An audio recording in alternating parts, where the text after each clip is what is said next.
Okay. We have to hit go live. It seems we're live right now. All right. Hey, everyone. How are you doing? My name is Brady Maiden, and I am the Community Science Program Manager here at the Southern AIDS Coalition, and I am joined by our Director of Public Policy and Advocacy, Will Ramirez, and members of, by far, my opinion, I know I'm biased, the best, and that is KK Blackman. Some of our members are KK Blackman, Raven Winehouse, Whoop Whoop, and Karen Mayo. So thank y'all for joining today. So today's conversation is really a urgent. So the past 70 days have been filled with executive orders, court rulings, funding uncertainties, and major political shifts that really impact our communities. And so we recognize that not only that this has a direct impact, but this state of confusion, even as I'm like trying to piece this together, comes with a lot of misinformation. So we really need to be leaning on community expertise and braiding it with policy measures in terms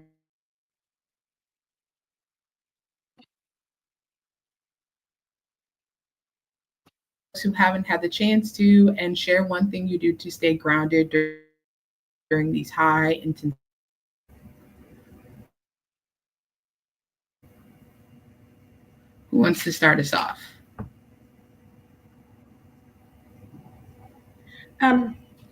I will, Brady. Thank you for the question. Yeah, no I stay active and involved with my community and just try to coalesce around like-minded people and continue to do the work. But we can also commiserate together, and it really seems to be very helpful, as well as attending events in the arts. Go into the art museum, go into a symphony concert, go into a play, things like that, to hear locally in the community. I have to remember that I live in a community and not just the federal government. And so you find more joy in your community.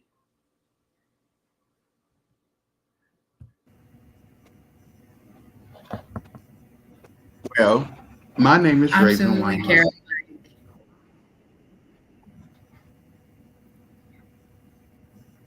Go ahead, Raven. Go ahead, Hey Raven. No y'all, worries. It how looks y'all like you're doing? like, what? Yeah, go Hey, ahead. my name is Raven Whitehouse. Winehouse, not Whitehouse, not Whitehouse. Winehouse. My pronouns are she and her. I'm from Florida, just to let y'all know, and I stay grounded by writing in my trans affirming journal that I created. So there you go. This is what it looked like. So if you definitely want to get yours, stay out of the chat and find that link. Stop. But yeah, let me go ahead and popcorn it to KK. Hey, y'all. I'm KK Blackman. My pronouns are she, her. And how I stay grounded in this chaotic world that we're living in, I work out. I go to extreme hip hop classes here. I'm in Oklahoma City, Oklahoma. And so I have a friend who teaches extreme hip hop classes 2 days a week, 2 classes per day. And I go to both of them. So that's just an opportunity for me to engage with other individuals in the class, be able to laugh and just let off some steam while we're working out and having fun. And so that seems to help me to stay grounded. And I'm going to go ahead and popcorn it over to Will. Thank you, KK. I couldn't find the mute button for a second. So, Will Ramirez, Director of Public Policy and Advocacy for Southern AIDS Coalition. What do I do to stay grounded during this high intensity times? honestly, because I'm so immersed in the work, right? Trying to pay attention to everything that's going on politically. Uh, it's tough, right, to disassociate oneself from all of that when your job revolves around staying connected to that.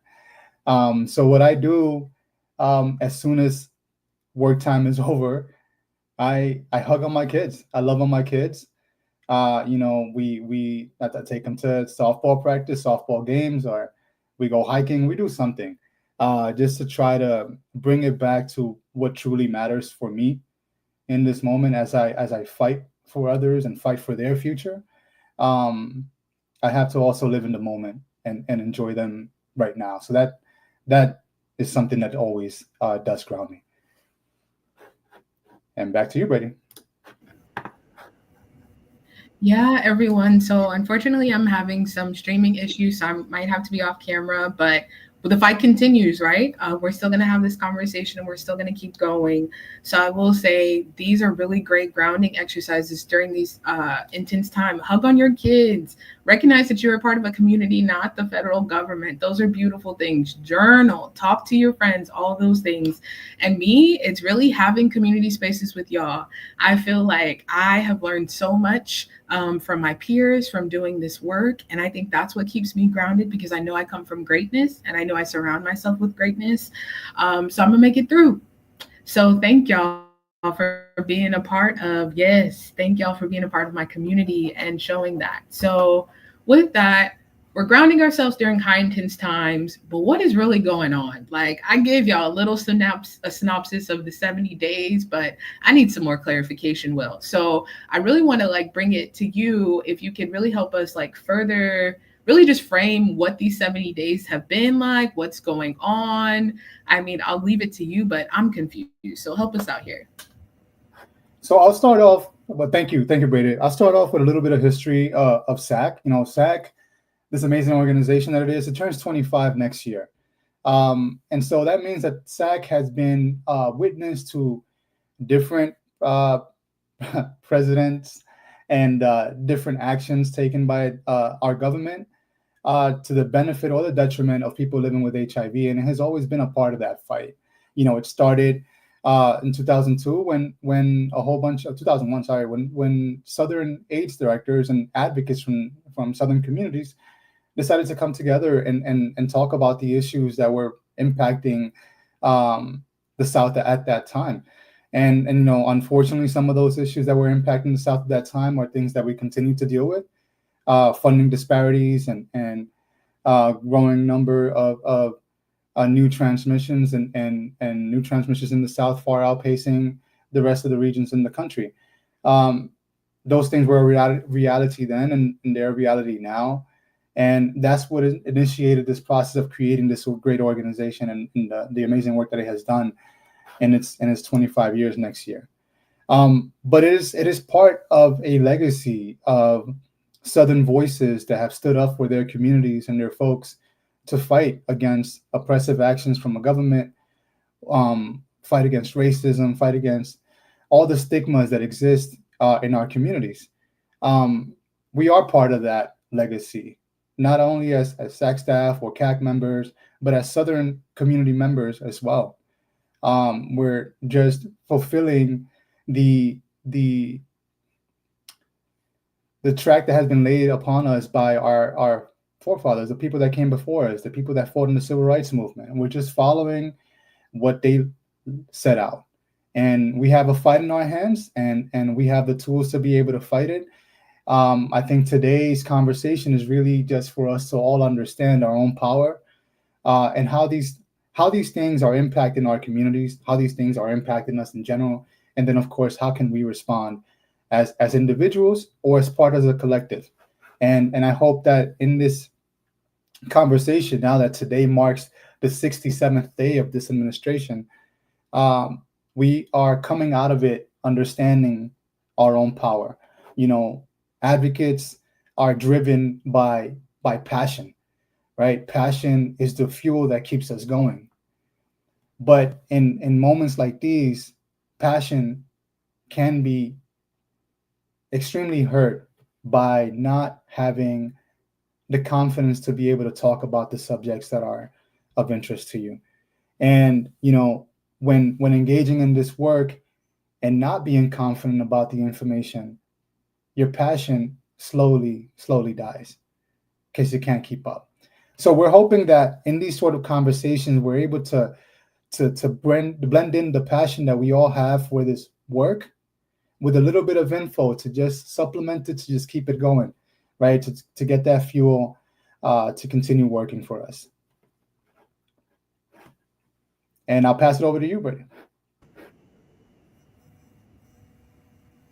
Yes, well, so honestly, you're getting at something really great. So it's like when you don't feel confident in what you're saying, that does affect how you show up, how you activate, how you push yourself as an advocate, how you show up in your workspaces, really just how you conduct yourself as a human. So we also know that that's a strategy. You know what I mean? For folks that if they make you confused and they have you trying to regulate yourself instead, and then also being overwhelmed by all the misinformation, you can't really articulate your point and also effectively come together to strategize on what you want to do. And so that's really a great lead into our first question. So there is confusion. We really need to be more confident and to arm ourselves into like what's going on. So the first question I have is, I ain't heard of an executive order since World War II when FDR was doing some really nonsense, problematic stuff back in the day. That was probably the last time I heard of it, and I was in class. So, Will, I need your help. And then, of course, like, can we have some of the CAC members to like really guide us? Because I know y'all probably confused too. What are executive orders? And how are they different from laws passed by Congress or regulatory measures? And like, are they a law? Can like the administration really do this? Like, help us out here. So can you ground us there? Yeah, so certainly. So I'm going to put on my teacher hat for a second, and try to work through this in a way that is relatable to folks, right? So an executive order is just a directive. It's a directive issued by the president to federal agencies. So they're federal agencies to outline how a law that is already on the books, how it should be implemented or how it should be enforced, right? So that means that it is not legislation, right? That means that Congress is not involved in this process of creating executive orders. It is solely a directive from the president. So essentially, it's just sort of like a ruling from the president, essentially on what to do. And I think that the best way to describe it is that there is this house that already exists as a structure, right? A new owner comes into that house and implements rules on how the house operates, right? And that's essentially it. That means that when that owner moves out and the new person comes in, they institute their own different processes for how the house works as well. And that's the essence with executive orders, in that they exist as long as the following administrations follow it. But because it is something that is created by an executive, by the president, it can be undone by the next president, right? It is not something that's long standing like a piece of legislation is, where new legislation has to be created to diminish that or to take that away or to amend it, right? And that's how it differs from laws from Congress. So laws passed by Congress, they require approval by both the House of Representatives and the Senate, and then are signed by the president. And then regulatory measures, which is another way that our government operates, are then issued by federal agencies like the CDC to implement laws that are already passed by Congress. So, and then those, what's cool about that, that I like to mention, those often go to public comment. So it gives the public an opportunity to comment on a law before it's passed, or on a regulatory measure before it's passed, before it becomes law, allowing us to go on. For example, CMS, if they're going to make a change on Medicaid, it allows us to go on and say, hey, this is not good for my community, and this is why. All right. And then they are able to consider that and make changes to how they're going to implement this new regulatory measure. So that's how they're different. Regulatory measures are done within agencies. Laws that are passed by Congress are legislative measures, and then executive orders are just the executive or the president. So there's limits to that, right? There's limits to that. That means that executive orders, they cannot create new laws. right? So he's not up there creating new laws. The president isn't, or appropriating funds, new funds, right? Because executive orders cannot do that. And another cool thing about them is that they can be challenged in court if they're deemed unconstitutional, or if they sort of overstep what the president can actually do, their authority, the executive authority. Now, um, as I mentioned before, they only exist if the current administration keeps them active, right? A good example of that is that on his first day, President Trump, he signed several executive orders, including one executive order that removed 76 executive orders by President Biden, right? So that's a clear example of how new owner, new house rules, right? Um, and just to give you an example of all the executive orders that have been passed by President Trump, 46 of them have ended up in court, right, being challenged by the courts, and only 10 of those have proceeded past that process. The other 36 are still being held up, and some of them we've heard about, the funding freezes, the mass firings of people from certain agencies, um, the migrant um, deportation without due process to El Salvador. All of these have been challenged and they're currently going through the courts. Um, that's essentially how they operate. Now, executive orders, they're going to impact communities, or they can impact communities, but like I mentioned earlier, they can be challenged. But it's that process in which they are being challenged that can also be hurtful to communities. The unknown, or where are we currently at with this, or where's the court currently at, or if the court said something to the administration and the administration isn't necessarily abiding by it 100%, what does that mean, right?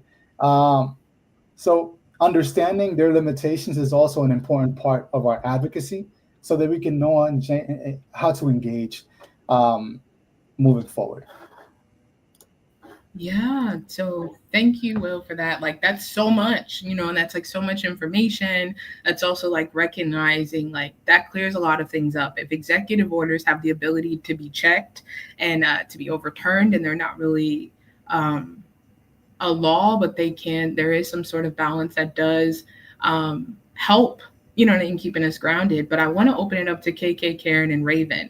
What were some of y'all initial reactions when you're hearing these executive court orders coming out? I'm like, is this a lotto machine? 46 executive orders in 70 days yeah, I'm not even, yeah, it's wild. And I think it's surprising, but I wanted to get your other reactions. How are your feelings? What's going on with y'all? I was going to say, kind of using Will's example of the house ownership, right? Transferring of hands.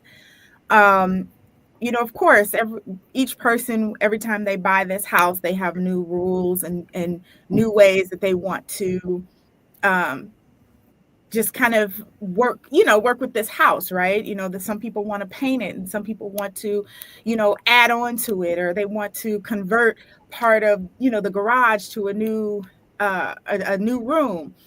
But if you live in a housing addition that has an HOA and that HOA has rules, your rules do not trump, pun intended, do not trump the rules of the HOA. And I think that's what we're seeing right now in terms of these executive orders.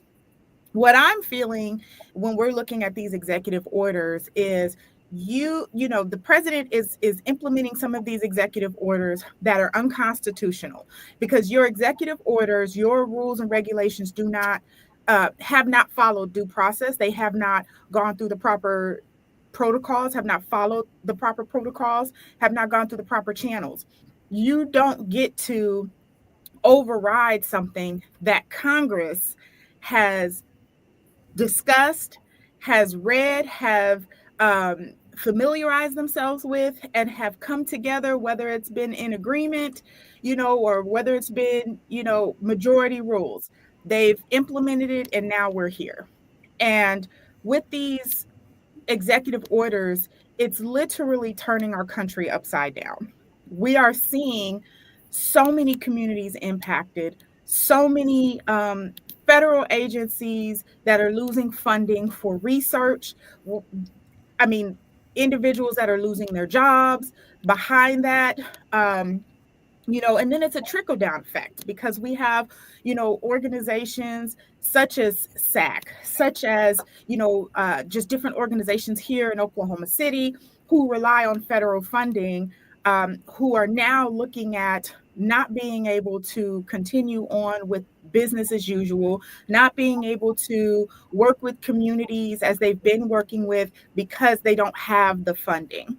And so for me, it's a problem, because it ties our hands as HIV advocates, being that are boots on the ground doing the work, from actually being able to do what we have been trained to do, what we love to do, what we're wanting to do. And so yes, it's very disheartening right now. Absolutely. KK, gathered. Okay. Gathered. Okay. That's yes. Yes. Raven, Karen, did y'all have any reactions to what's going on as well?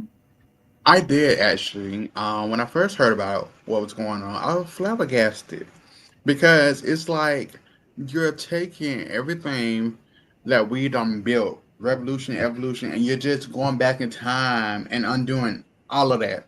We're all humans at the end of the day, and for you to come in and use your power to dehumanize people and take their rights away is ridiculous to me. Like, how do you do that? You're becoming a bully in legislation. That's how I feel. I mean, you said it, Karen. Yeah, I can echo Raven's sentiments, because we haven't had someone come in and do such a big sweep with executive orders. And you know, most people who are alive today don't, they weren't alive during FDR's term or anything, and they just haven't seen anything like this and didn't know that presidents had this kind of power or were able to try and use this kind of power. So it's scary, especially for people who are going to be affected. People working in research, people who need that healthcare research because they have cancer, because they have HIV, things like that. In Birmingham, UAB relies heavily on research money and federal grants, and they're in danger of losing $70 million. $70 million, because of Doge and funding being pulled back that was federal funding. So that's people's jobs, that's people's lives. People who are afraid, who are scared, that they have every right to be. They need to find their people, stick together, and speak up. Yes, Karen. You hit that right on. Like speaking up, like figuring out a way. That much money in cuts is disarming. It's disheartening. As Raven said, it's flabbergasting, clutching pearls. Like all of this is a lot and it's overwhelming. So I kind of want to switch pace with this conversation is like many people will feel powerless when it comes to like these high level decisions happening or like being enacted so quickly.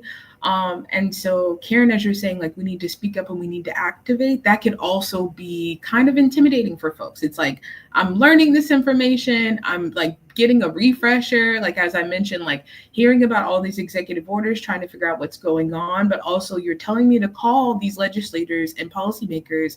But how do I do that? How do I make sure that they're hearing me or that they're guiding me, or that they're doing the best on my behalf? So, kind of what I wanted to open it up to everyone was those who are living and really thriving in these communities, like what are some techniques that we can really use to relay that messaging to like legislators, policymakers, senators, and even just within our community? What can we do to really guide?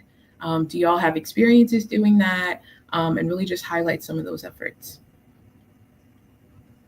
On the ground level, I think it's important that as a community, we need to show up to these events. We need to show up to these rallies and really use our voice. Our voice is very powerful, and if we don't use it, we lose it. You know, while it can be daunting and scary to put yourself out there, we have to make a change, and that change start with us. So, yeah. Yes, have to make a I'll echo change. I'll echo what Raven said. I had an opportunity last year to be in our nation's capital for AIDS Watch 2024, and it was very nerve wracking, simply because I was the only person representing Oklahoma there in the nation's capital. Having to go in, I was tasked to go in and actually speak with one of the senators, Senator Mullen, and I actually had an opportunity, Will and I, to speak with his staffer. And one of the things that I did was, number one, I had to understand I'm the subject matter expert. um, a lot of the our senators and just our legislators in general, they have to hear hundreds, I mean thousands of just different laws that are trying to be passed, just different things that are going on. And we are the ones that are, boots on the ground. We're here, we see the impact in real time. So we are the ones that are providing them with the information, providing them with the facts. I also want to encourage people to show up for your state's advocacy day. If there are different topics, different policies that your state is trying to implement, any Senate bills, House bills, familiarize yourself with those Senate bills, with those House bills.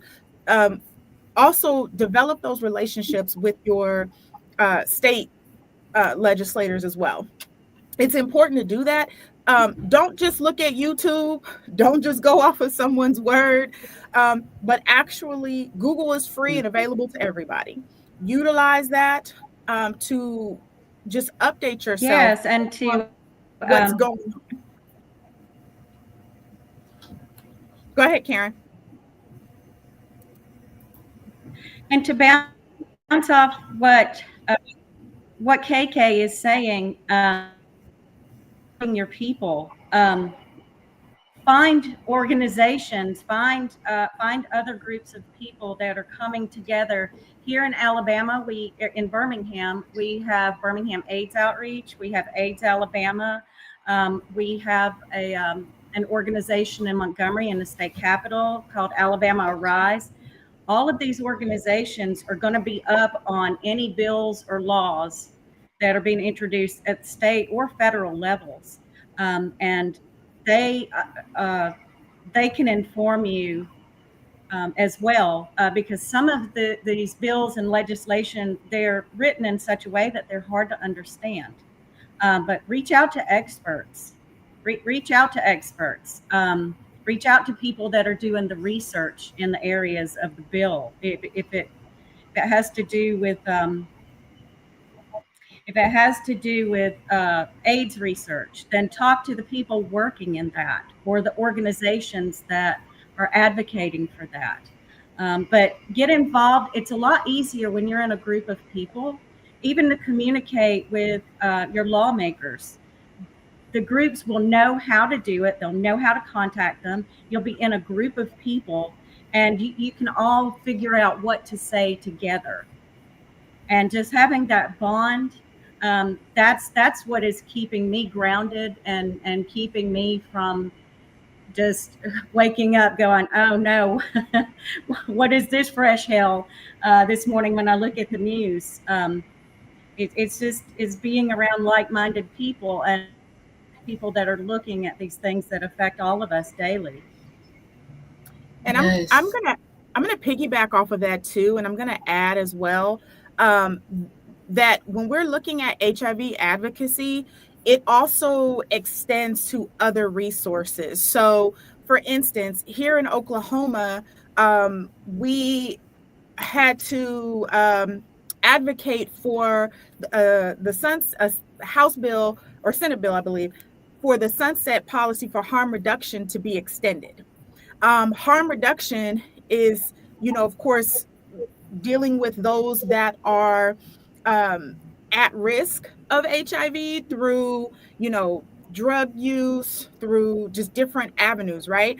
And so when we're looking at who is impacted by HIV, we're looking at, extending it just beyond that. So we're looking at housing, we're looking at, you know, um, organizations that provide, access to food, organizations that provide harm reduction services, organizations that provide testing, and not just testing for HIV, but for other STIs. And so familiarizing yourself and building those relationships and partnerships with those organizations also helps as well. So I saw someone mention, low income housing.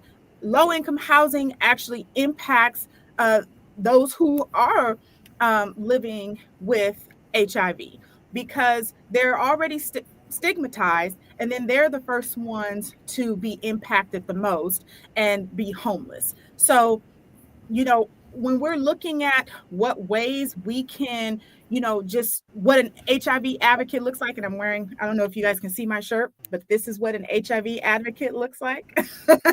um, it involves just familiarizing yourself with other organizations that may not be providing direct HIV prevention work, but they are assisting communities who have people living with HIV in them who will be most impacted by the changes.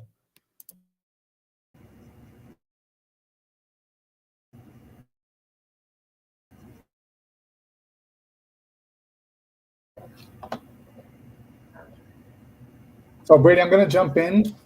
Yes. Yeah, go ahead. Go ahead. You're back. Okay. No, yeah, sorry about that, y'all. I'm having the weirdest Wi-Fi day, but you know what? They don't want us to hear the message, but they're gonna still get it. They're still gonna hear it. So yes, KK, Karen, Raven, y'all are bringing up some really impactful things, and I wanted to mention that when we feel this way and we're activating in communities, some of the social theorists believe that when the government is not showing up for us and not giving us access to our rights, we have the ability to step in and form a community and a government that works for us and for the people. And so I would be remiss with saying that we know that we're doing the work and activation on the ground and we're still here making things happen. But I did want to say that there are other things happening as well within the administration that I'd be remiss if we didn't highlight. So Will, if you could give us a walkthrough about TRO. So you were talking about how the judicial branch could intervene, but if you could really give us a highlight of what does that checks and balances look like and what's going on there. So know that this is going to be sort of like a ground level kind of piece because I am not a lawyer nor a legal expert, but these concepts can be understood by all of us, regardless if we are in the legal field or not. So TRO, I'm going to use the example of which you gave, KK, of the HOA. I think that was perfect to kind of segue into this conversation. So the HOA requires you to follow certain rules, right, within this housing community. And, as the new owner comes in and tries to implement some of these things, some of those things will be fought back against or pushed back. For example, if you live in a community where most houses are colored or painted a certain color, and this new owner tries to paint it a different color, the HOA won't tell you that you can't paint. It just says that you can't paint it that color. And essentially, that's how checks and balances essentially works. The president has certain powers, right? That is undeniable. Certain powers that are attributed to that office. It is when that power is overstepped that other branches of government have a duty to interject or to stop things, right? And that stop, when it comes from the judicial branch, is called it can be called a temporary restraining order and a TRO, essentially. And what that is really just a short term, and that's important for us to understand that it's not permanent. It is a very short term legal injunction, And what that essentially means that it's just a legal stop. A judge said that they need to temporarily stop an executive order or an action from taking place, from taking effect, until a court can conduct a detailed hearing to further understand how this does or does not violate the Constitution when it comes to these executive orders.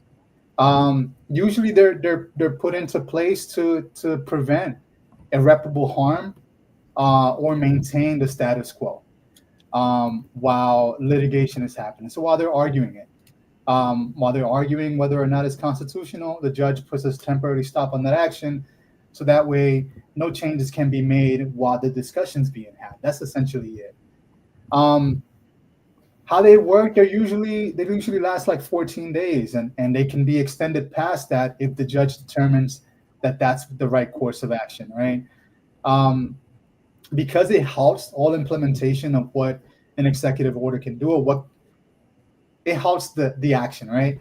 Um, uh, if it's granted, is going to be 14 days, and then past that, they would have to get an extension, and for that to happen, they have to make a legal argument as to when, as to why it needs to continue being stopped. Um, Now, the big question when it comes to TROs, and the big question that has been coming up, especially with this administration, is whether or not the administration or the president can ignore a temporary restraining order. And the answer to that is an emphatic legally no.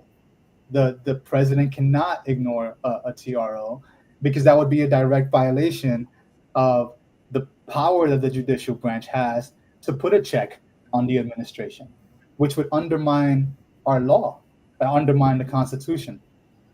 And I say that Constitution part because that's how we get a constitutional crisis. I don't know if you've heard that term before, but it essentially, a constitutional crisis happens when uh, the separation of powers, um, are challenged, right?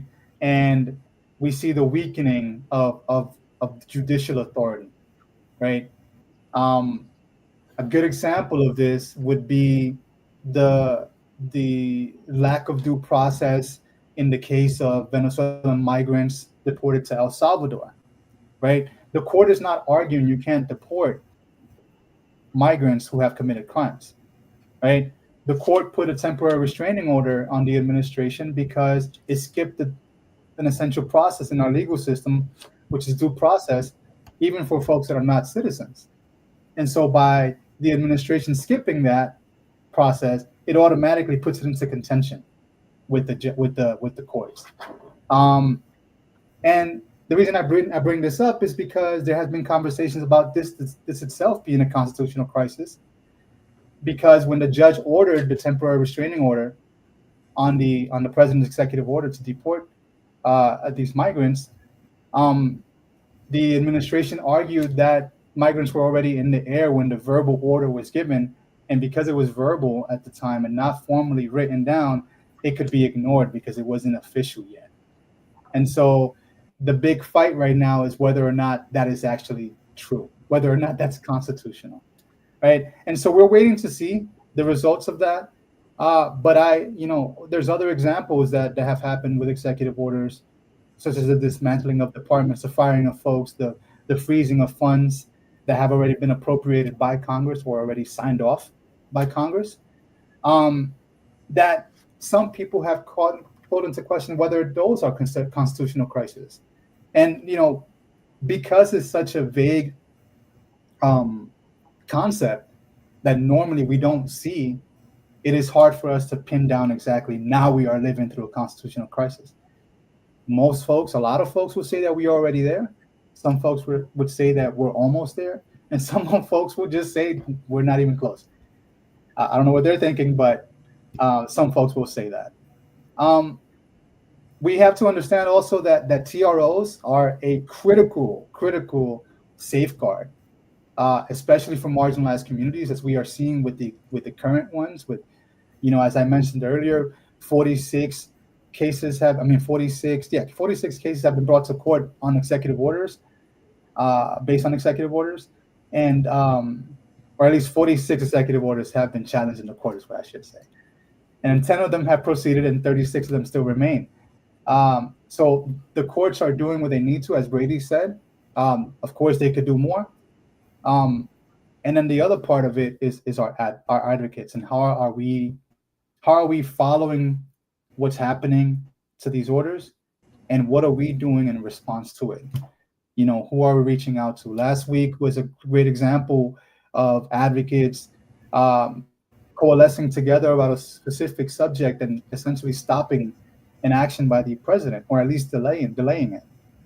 So there's an upside to this, but it relies on us relying on each other and us working together to address the issues that are impacting us.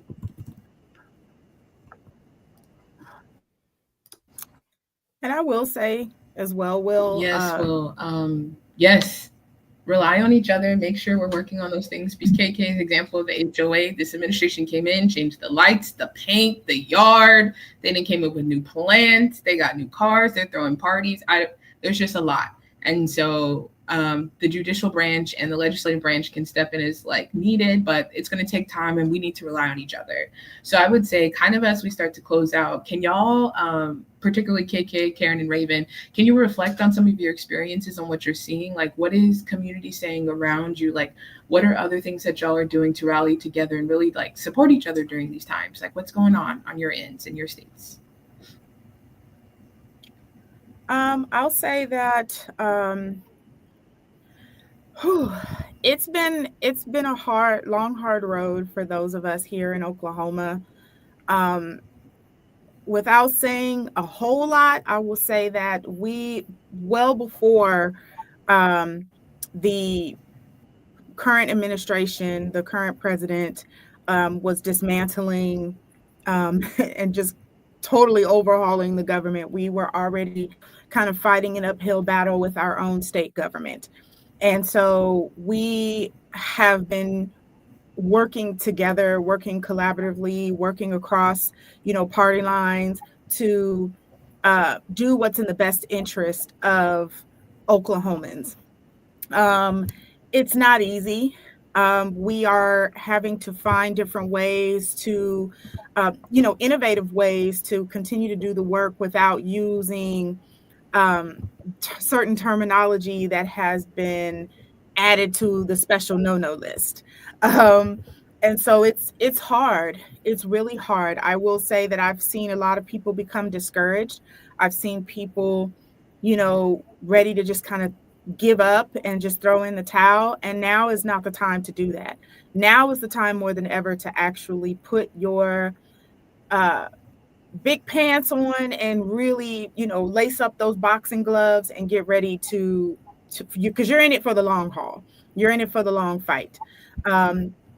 We know what the data shows. We know who is most impacted. We know how this is impacting our communities. And we're not just talking about HIV advocacy. We're not talking about HIV prevention only. We're talking about, cuts to Medicaid.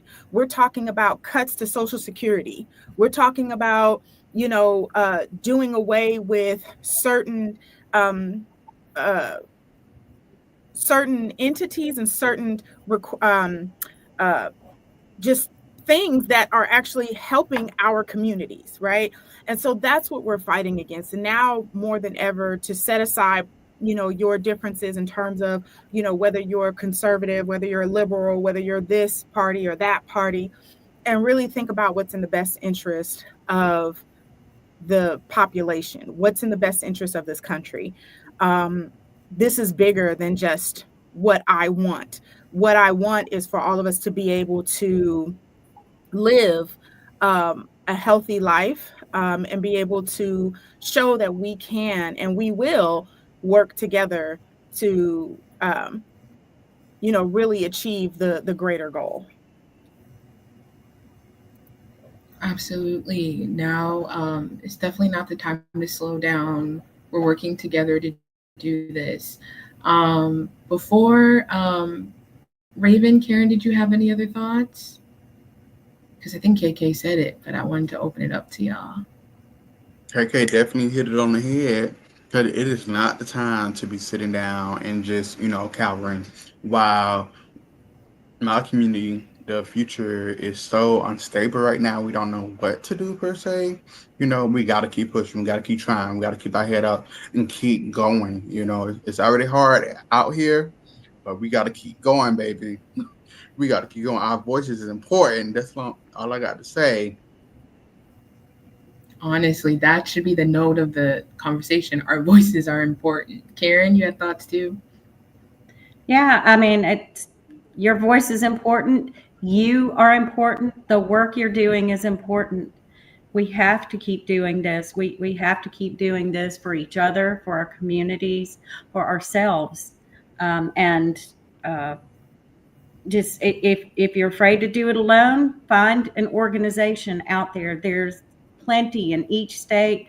There's national organizations. Get involved with the folks that are doing the work, and get in there and do the work alongside them. Yes, absolutely.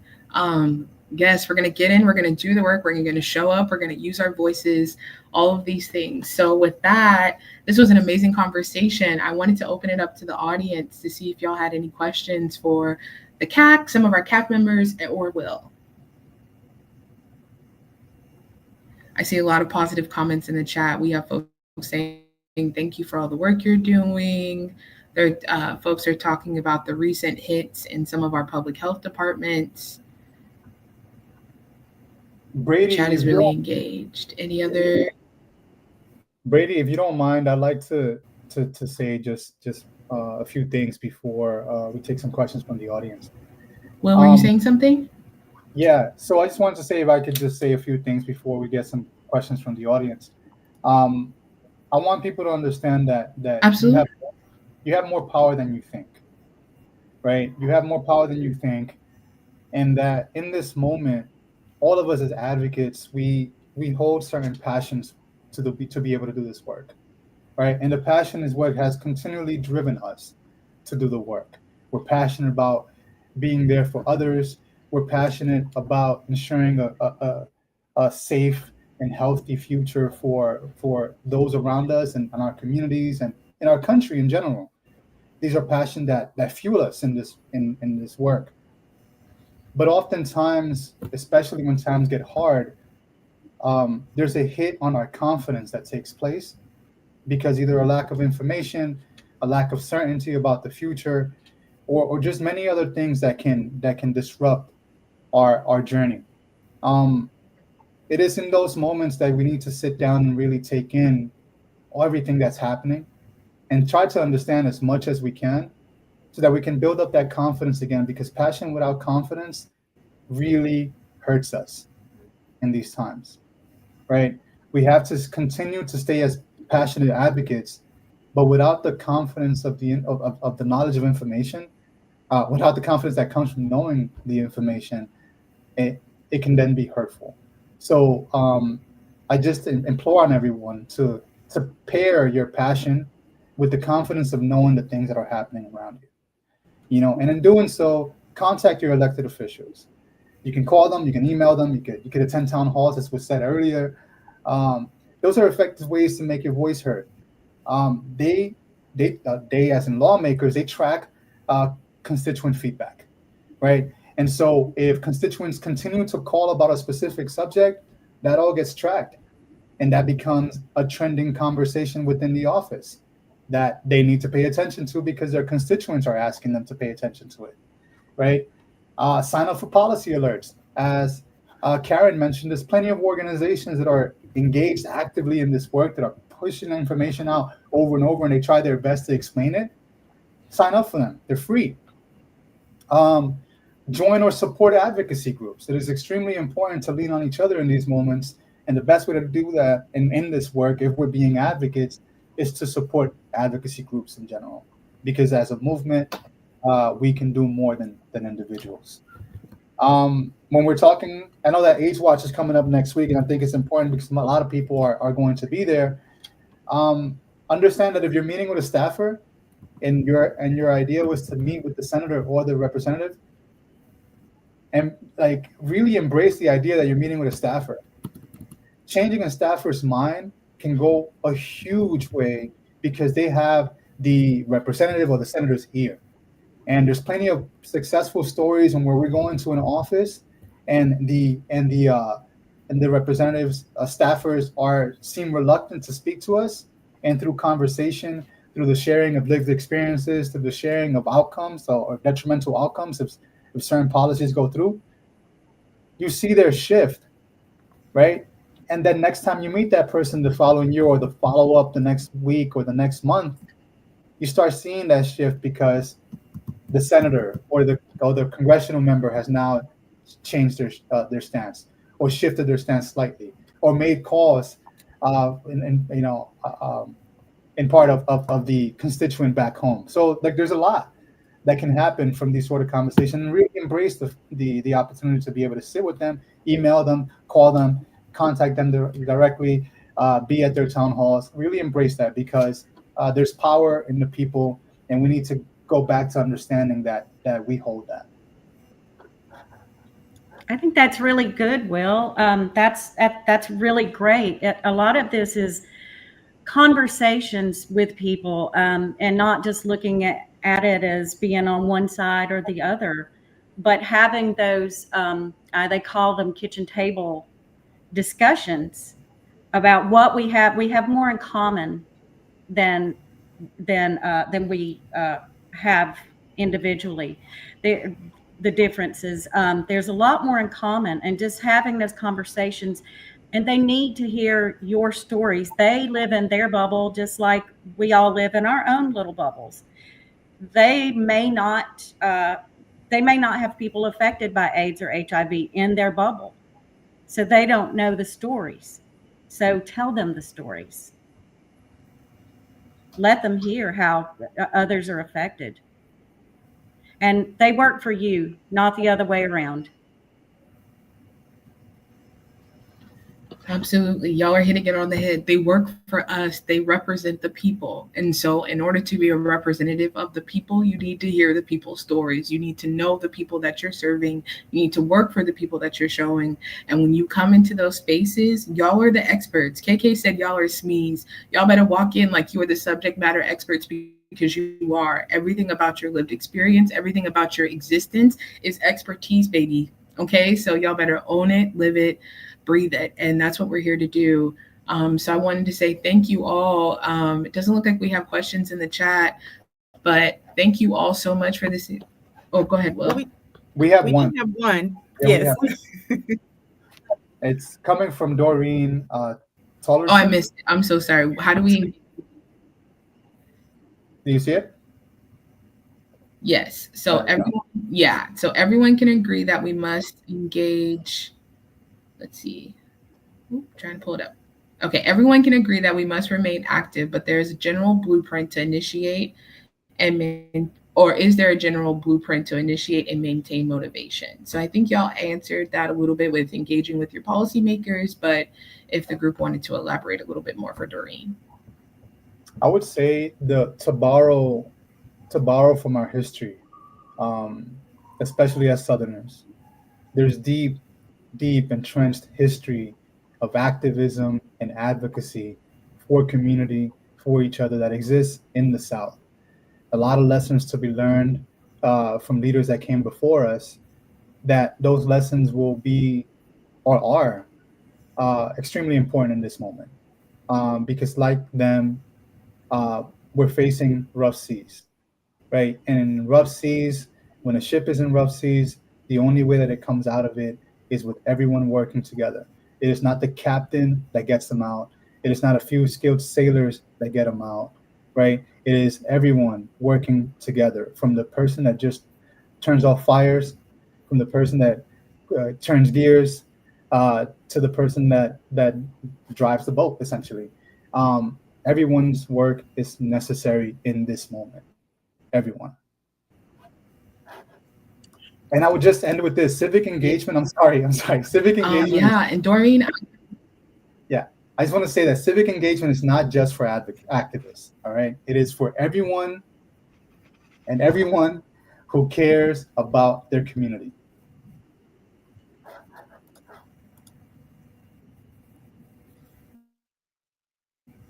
Yes, sorry for the delay on my end, but yes, Will is bringing up great points. It is, and Doreen, I wanted to add that like the blueprint is what's happened before, and I think it's ancestral, and I think leaning on the movement leaders who have been here for the past 40 plus years and what they're doing, like one of the good factoids for me was being able to go back to libraries and having library spaces where we can engage in community conversations, and going back to those older grassroots tactics that kept us going because they're still useful, they're still beneficial. So we have examples in the chat. You heard about Will engaging with others and in your community. And then you've heard from our CAC about how to be your own self advocate, how to walk in that. That's the blueprint. That's how you continue to be motivated because you're still here. And the fact that you're still here and we're still here to do and show up for the work is how I would say one of the things we continue to be motivating factors in our work. With that, I wanted to give the group a last chance to say any final words before we close out. All right. Back to the motivation part. Also, remember, we're not just doing it for ourselves, though. There's a whole generation that cannot speak or talk or get their voice. There's a whole younger generation that we got to look out for. They're still growing and trying to get their life together, and we got all the politics going on. They don't know what's going on. We have to do it for them as well, not just for us. They are important just as we are. So, yeah. That's right, Raven. Be the example. Be the example for the younger generations and show them that they have a voice, and they will learn by watching you, and they will keep up the work. As we age and fall out of doing the work, we need the younger generations to come up behind us. I will echo that. Unfortunately, I lost my video, y'all, but I am still here. But yes, be the example. Don't be afraid to say what needs to be said. I think some people, are afraid of, kind of shaking the table, kind of, rattling a little, shaking a couple trees, making a little noise. There is nothing wrong with that. And, be unapologetic about it. Stand 10 toes down, stand firm. And, even if you have to stand alone, be willing to do that as well. We don't need to be invited to certain tables. We can create our own. So with that, I'm going to pass it back to you, Brady. That's my 10 cents, and that's all I got. I mean, that was more than 10 cents, but yes. So I will say thank you, everyone, for joining on this call with us today. This is an urgent call for action, but the conversation doesn't stop here. It continues in everything we do. I want to extend another a round of applause, and also thank you to Will Ramirez, Raven Winehouse, KK Blackman, and Karen Mayo. Being in spaces with y'all and in conversation was so informative and learning for me, and I know it was for the rest of the group. So thank you for all that you do. And with that, I want to leave everyone with a great rest of your day. Have a great weekend, y'all. Keep up the fight. We're here together, and thank you again. All right, bye, y'all. Oh, send the hearts.